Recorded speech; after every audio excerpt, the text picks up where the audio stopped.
Bonjour à tous et à toutes et bienvenue sur la chaîne C'est Pêche Addict. Donc aujourd'hui on se retrouve chez moi pour un petit café et après je vous invite tout simplement à me suivre sur le port de Bellegarde, un parcours sur lequel je vais me rendre afin surtout de tester la nouvelle canne qui va me suivre cette saison, la IG 700 Match, avec les caractéristiques que vous pouvez voir ici. Et puis un parcours qui s'annonce très difficile aux échos que j'ai pu avoir cette semaine des pêcheurs locaux. Mais bon, le but étant surtout d'aller prendre en main cette canne à pêche, d'avoir ses premières impressions pour vous faire déjà un avis derrière et puis d'éviter le capot. On va partir dans cette optique. Donc je vous invite à vous abonner si ce n'est pas déjà fait, le temps que je prenne mon petit café du matin. Et puis après, on se retrouve directement sur le port de Bellegarde. Allez, c'est parti les amis, petit café et let's go.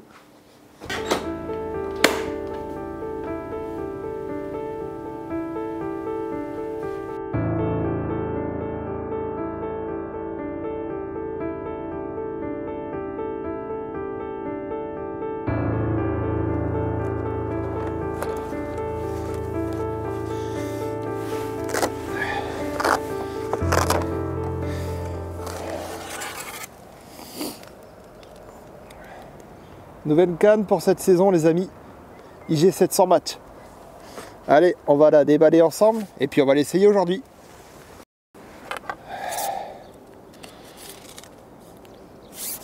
Donc j'ai commencé à monter mes élastiques. Aujourd'hui j'ai pris un 0,9, quelque chose d'assez polyvalent.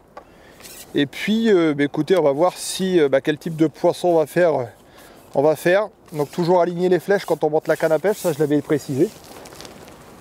Hop, on a le petit support kit sur le côté, donc très bien. Et puis après, écoutez, on va monter la canne à pêche, puis on va la découvrir ensemble. Donc au niveau des èches, les amis, déjà une petite bouteille d'eau qui fait pas mal. On a quelques petits terreaux pour l'hameçon. Donc ceux-là, je vais les mettre là. J'ai quelques rubis congelés, pinky rubis congelés, comme on peut le voir, sous vide. Donc ça c'est hyper bien. Petite boîte, on va les mettre dans l'eau. Donc la boîte est prévue. Petite boîte ici. On va les mettre dans l'eau juste après. Et après, on a quelques pinky fluo qui feront bien la petite tache avec l'amorce noire. Donc ceux-là, on peut déjà les préparer. On a des pinky rouges, ici présents. Ça c'est pareil. Et puis le classique, des petits gozaires rubis.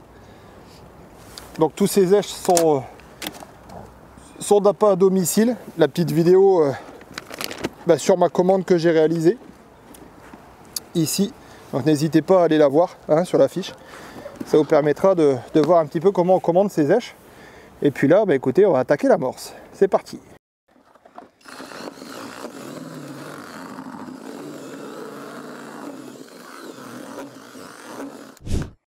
Alors les amis, comme on peut le voir, j'ai préparé deux amorces bien différentes. Une amorce que je conseille de faire surtout en hiver, une amorce très noire. Ça c'est vraiment le passe-partout. Donc vraiment pour le coup du large. Et puis le coup du bord, j'ai vraiment pris ce qui me restait avec une amorce peut-être un peu plus claire, avec de la terre. Donc avec quelques particules de couleur. J'aime bien faire quand même deux approches différentes, que ce soit au bord ou au large pour me faire des portes de sortie. Là vraiment un amorçage avec quelques boules à la main et puis sur cette pêche du bord, vraiment une pêche au rappel. Tiens, il y a un petit ami qui passe, on voit juste la queue. Donc juste je rajoute ce que j'aime bien faire toujours, un peu d'extrême de vanille en état pur juste à la fin du mouillage. J'ai déjà bien mouillé l'amorce, donc ça permet de donner une bonne odeur, un peu de sucré, et puis aussi de resserrer un petit peu les particules d'amorce. Bon après c'est dans la tête, c'est vraiment pour cette histoire de gardon, c'est vraiment si j'ai un extrait, un arôme à garder, ça c'est vraiment l'arôme de vanille que j'ai eu l'habitude d'utiliser forcément dans le nord. Donc c'est vraiment l'arôme que j'ai pris. Voilà, que j'ai pris confiance en cet arôme et du coup, j'essaye de le mettre dans mes amorces à gardon. Voilà, allez c'est parti, pas de miracle, une amorce noire avec de la terre. Passe-partout. Alors le choix des lignes est toujours important. Donc on peut le voir, j'ai vraiment dans mes casiers des plioirs de différentes couleurs. Alors pour les débutants ou ceux qui veulent savoir, bah c'est simple, là, ça correspond à une longueur de ligne. Donc je suis un peu psychopathe, là c'est vraiment les deux brins. Là c'est le kit numéro 4 et là c'est kit numéro 3 et demi pour vraiment les distances un peu intermédiaires. Donc aujourd'hui, bah écoutez, on va partir sur ce type de flotteur en première ligne. Quelque chose d'assez polyvalent. Hop, on va prendre les fléchettes de chez Amash tout simplement. Donc on va voir si ça fait le taf. Et puis après bah, je vais voir sur les kits, il y a un petit courant très léger. Donc est-ce que je prends un petit carotte? Ça c'est toujours, il faut faire vraiment attention. On essaye de faire attention au niveau des poids. Là j'ai pris 1 gramme. On essaye de doubler si c'est possible. Là j'hésite. Je ne sais pas si ça va être une pêche très technique. Je vais partir sur peut-être un R17. Un R17 peut-être assez fin quand même. Ouais.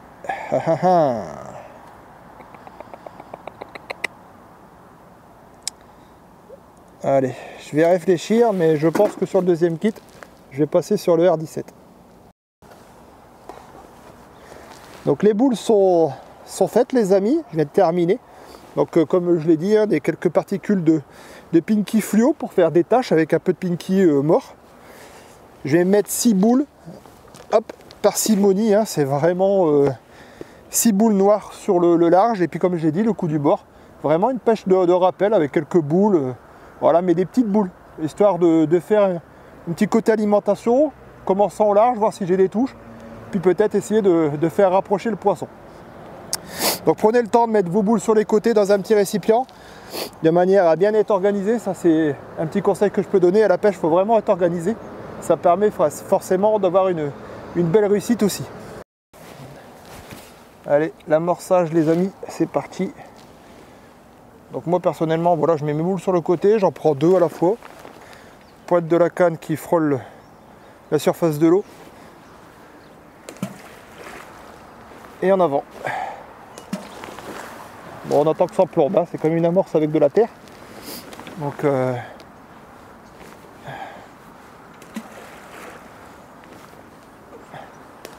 distance de pêche 11,50 m.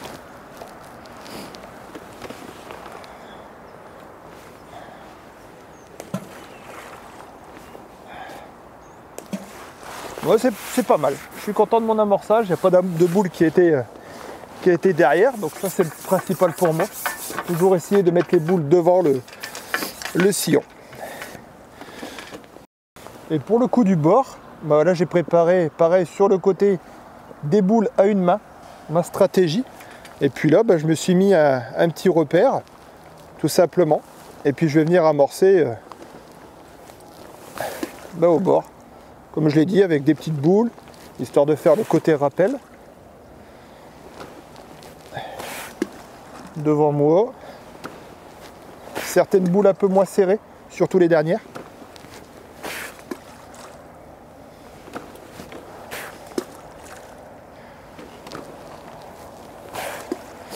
Donc je me mets la distance par rapport au kit. Hein. C'est pour ça que j'ai le kit dans la main gauche. Et puis ça me permet justement de prendre la distance pour amorcer. Premier poisson les amis avec la IG 700 match.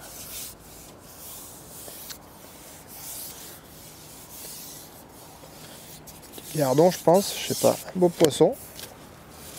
Ah, un beau poisson quand même. Hein.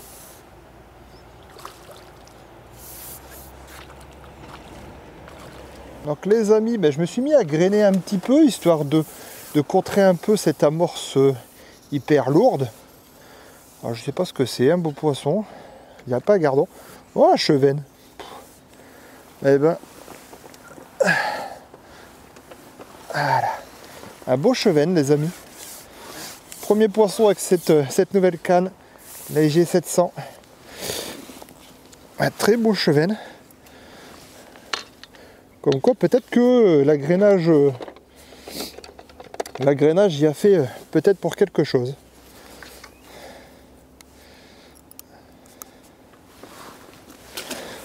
Bon bah ça nous donne une petite directive de pêche. On va voir si, si ça continue. Donc là je prends le temps de bien mettre la ligne, de la jeter vraiment, de prendre le temps. Je mets 2-3 gozers. Et puis je vais venir hop, agréner un petit peu sur ce coup au large. De manière à peut-être à contrer cet impact trop peut-être important, trop collant des boules. Il faut peut-être un peu plus de souplesse. Comme on a vu, il y a peut-être quelques gardons, quelques chevennes là qui traînent. Quelques mulets également, donc il va falloir essayer de les attraper, au moins de déclencher quelques touches. Ah, une petite touche les amis sur vraiment les boules. Ah, je suis content. Voilà, on va voir un peu ce que ça donne. Attention. J'espère un petit gardon. Ah, un gardon les amis. Ça me plaît. Bien piqué d'ailleurs. Beau petit gardon. Ah, enfin. Est-ce qu'il serait rentré? Oh. Ben, on va voir ça de suite. On va remettre je vais mettre un gozer, tiens. J'ai mis un pinky, je vais mettre juste un gozer pour voir. Histoire de...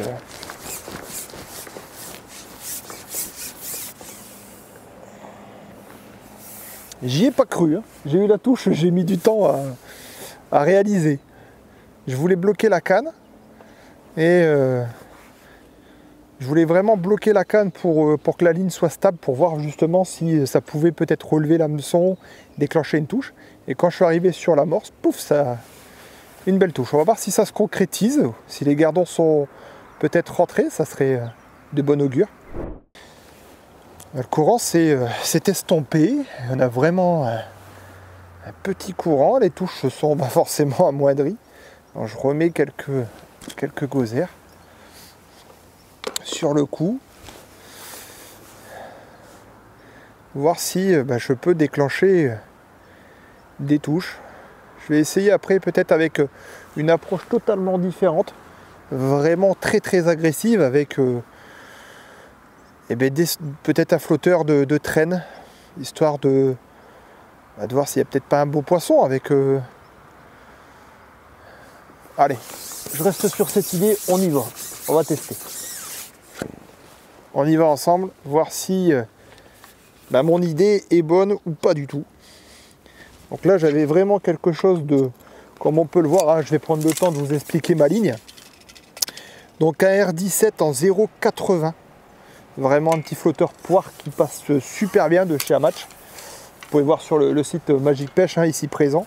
Et puis une plombée très haute, de manière à avoir beaucoup de souplesse, avec 1, 2, 3 plombs intermédiaires, un petit plomb de touche, numéro 12, donc quelque chose de très fin, avec un petit hameçon 22 sur 7,5 centièmes.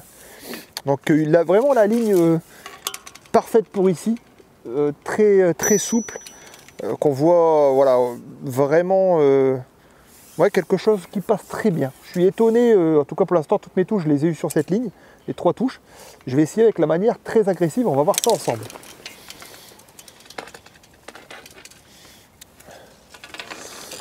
Donc là on est sur la ligne agressive, c'est-à-dire on est un flotteur qui se met très rapidement en place, un R12 de chez Amatch, hein, qui sont assez connus, on appelle ça les fléchettes. Donc là j'ai mis ça traîne au-dessus du fond, et une plombée comme on peut le voir qui est un peu plus basse quand même, hein. L'autre est ici, là on est à peu près à 25 cm de l'hameçon, avec juste 2 plombs intermédiaires mais des plombs un peu plus gros, de manière à bien marquer la touche. Et puis au niveau de l'hameçon, un numéro 16 sur 10 centièmes. Donc effectivement, vous allez me dire, c'est un peu gros. Mais s'il y a du poisson, s'il faut vraiment prendre le temps, pas prendre le temps, mais accélérer, ça peut passer. Ça peut être la ligne. Donc je vais voir s'il n'y a peut-être pas un beau poisson sur le coup, en bloquant la ligne carrément sur les boules. On va voir si mon analyse est juste et ou si vraiment il n'y a pas beaucoup de poissons et il faut vraiment gratter.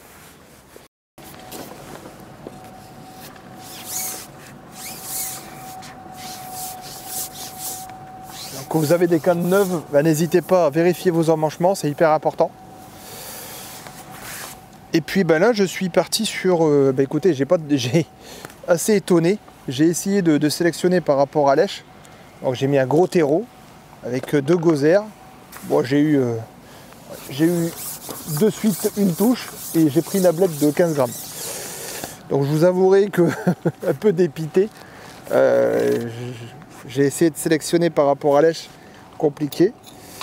Je vais voir en essayant de m'amuser un petit peu. J'ai pris la petite ligne sur laquelle je rajoute, comme on peut le voir, un peu de graisse. Alors à quoi ça sert hein, pour ceux qui se demandent, bah, c'est pour justement encore plus équilibrer. Là j'ai équilibré le flotteur, mais quand on l'équilibre chez nous dans le tube et puis en conditions réelles, il y a toujours une petite différence. Là je vois que l'antenne est vraiment très peu visible. Donc au bord ça faisait le taf très très bien, ce qu'on voit bien, mais à 11,50 m, c'est pas pareil. Donc j'ai mis un peu de graisse de manière à bien voir l'antenne. Et puis bah, j'ai enlevé du fond hein, pour essayer d'avoir ce côté dynamique sur les poissons et de voir si bah, je peux faire des belles ablettes. Donc je vais rester sur l'agrainage, je vais pas amorcer. Et voir si elles sont vraiment sur le fond ou... Ah non, je vais vraiment décoller et j'arrive à les avoir. Je vais essayer de les rapprocher. Ça sera peut-être moins fatigant. Donc on était venu tester la l'IG700 Match. Bah écoutez, on va essayer de la tester dans les conditions réelles. Hein. Ça permet de se donner une idée, une pêche peut-être de rapidité. Aussi.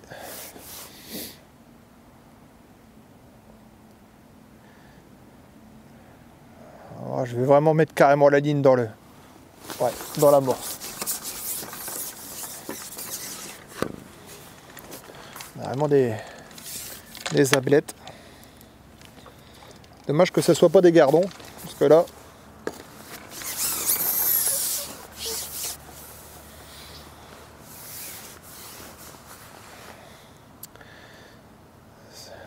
ça aurait été des gardons, ça aurait été magnifique.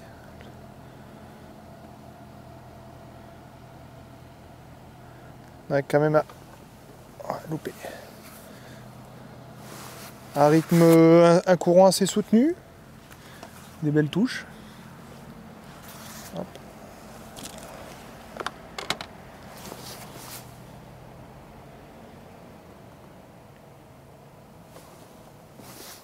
Ah, c'est petit. Oh, c'est petit. Pas décroché.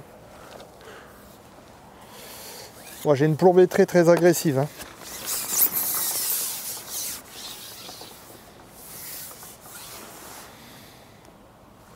Avec un hameçon assez costaud, c'était vraiment pour les pêches de boucherie. Voilà. Oh, décroché. Je pense que l'hameçon est vraiment trop gros pour les ablettes.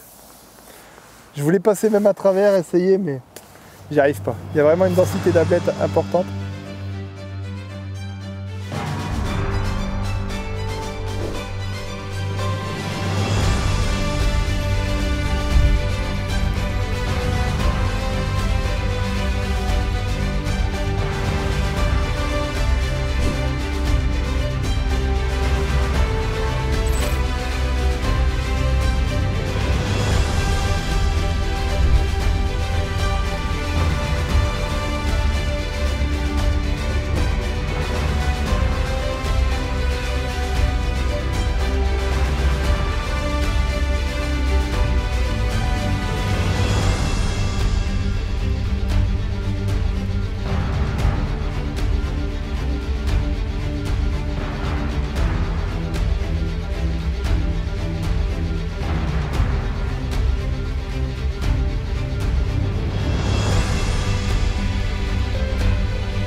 je vais essayer de rattaquer une pêche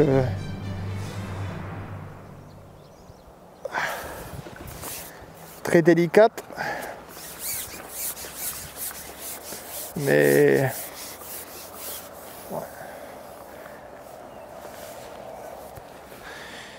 ce qui est embêtant, c'est ce côté ablette là qui malheureusement m'empêche de. Puis voilà, les gardons sont tout simplement pas là, hein. J'ai pas réussi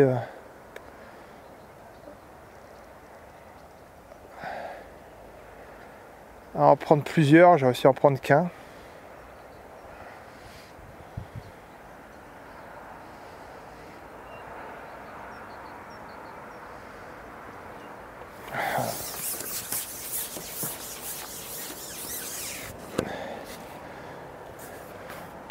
Journée ablette.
Fin de cette partie de pêche les amis, avec comme on peut le voir un beau chevenne que je vais remettre à l'eau, et puis le reste un seul gardon. Ah oui, un seul gardon que j'ai réussi à attraper durant cette session, malheureusement j'aurais aimé qu'il y en aurait d'autres, et puis le reste une belle pêche d'ablette comme on peut le voir. Donc une pêche assez technique, le but étant aujourd'hui de prendre contact avec la nouvelle canne. Merci, en espérant que cette vidéo vous aura plu, et puis je vous dis tout simplement au plaisir au bord de l'eau. Salut!